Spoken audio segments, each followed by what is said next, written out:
नमस्कार दोस्तों। आज हम आपको एक ऐसे आयोजन के बारे में बताएंगे जो न केवल भारत का बल्कि पूरे विश्व का सबसे बड़ा आध्यात्मिक मेला है। जी हाँ, हम बात कर रहे हैं कुंभ मेला 2025 की, जो प्रयागराज में आयोजित हो चुका है। यह मेला हिंदू धर्म की आस्था, संस्कृति और परंपराओं का अद्भुत संगम है। तो चलिए आज के इस वीडियो में हम जानेंगे कुंभ मेले के महत्व, इसकी खासियतों और यहाँ तक कैसे पहुँचे तथा यहाँ ठहरने की व्यवस्थाओं के बारे में। तो कुंभ मेला भारत की धार्मिक और आध्यात्मिक विरासत का प्रतीक है। इसका उल्लेख हिंदू पौराणिक कथाओं और कई प्राचीन वेदों में मिलता है। ऐसा कहा जाता है कि समुद्र मंथन के दौरान देवताओं और असुरों के बीच अमृत कलश को लेकर हुए संघर्ष के समय अमृत की कुछ बूंदें हरिद्वार, प्रयागराज, उज्जैन और नासिक में गिरी थी, जिस वजह से इन्हीं 4 स्थानों पर कुंभ मेले का आयोजन होता है। कुंभ मेला जब प्रयागराज में लगता है तो यह विशेष ज्योतिषीय गणनाओं और ग्रहों की स्थिति के आधार पर निर्धारित होता है। विशेष रूप से बृहस्पति ग्रह का कुंभ राशि में प्रवेश और सूर्य का मकर राशि में होना कुंभ मेले के आयोजन के लिए आदर्श स्थिति मानी जाती है। जब ये सारे ग्रह ब्रह्मांड के एक विशेष स्थिति में होते हैं तो यह समय संसार भर के श्रद्धालुओं के लिए सबसे उपयुक्त माना जाता है। जब यहाँ स्नान करने से मनुष्य के सारे पाप नष्ट होते हैं और मोक्ष की प्राप्ति होती है। प्रयागराज का संगम वो स्थान है जहाँ गंगा, यमुना और अदृश्य सरस्वती नदी एक जगह पर आकर मिलती है।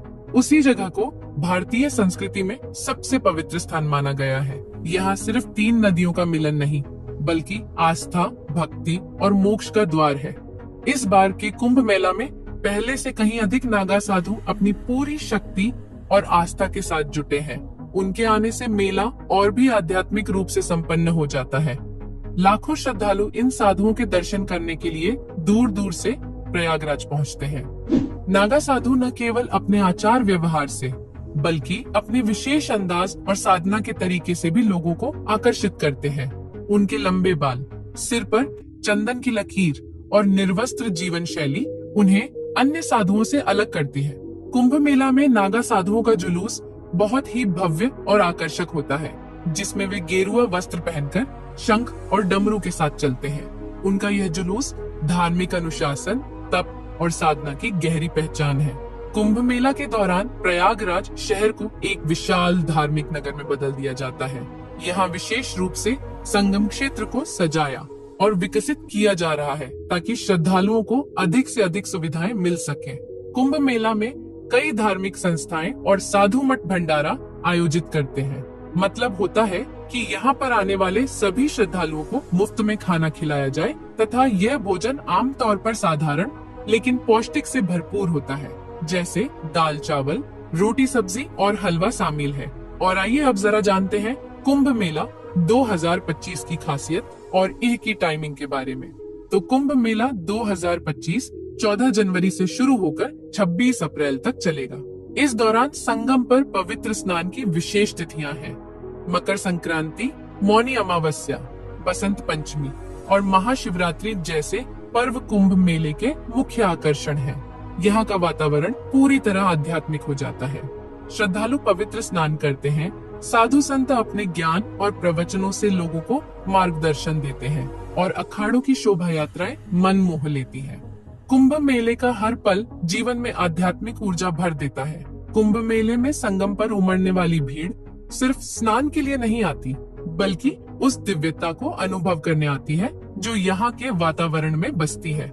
साधु संतों की उपस्थिति, अखाड़ों के जुलूस और भक्तों की आस्था इस आयोजन को भव्य और अद्वितीय बनाते हैं। संगम पर किया गया हर स्नान और हर प्रार्थना आपको न केवल आध्यात्मिक शांति देता है, बल्कि देवलोक से आए देवताओं से साक्षात आपकी आत्मा का मिलन करवाते हैं। कुंभ मेला 2025 प्रयागराज में कैसे पहुँचे और यहाँ क्या व्यवस्था है, अब ये जान लेते हैं।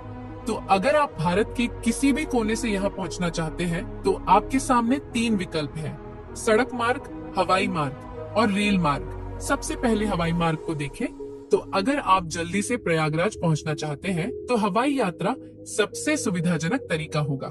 प्रयागराज का बमरौली एयरपोर्ट शहर के केंद्र से लगभग 12 किलोमीटर दूर है।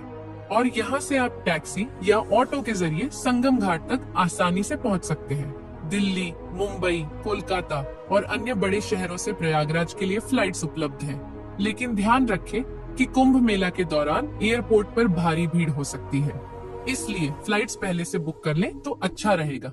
दूसरा जरिया है रेल मार्ग से यात्रा करना। तो रेल मार्ग से यात्रा करना भी एक बेहतरीन विकल्प है।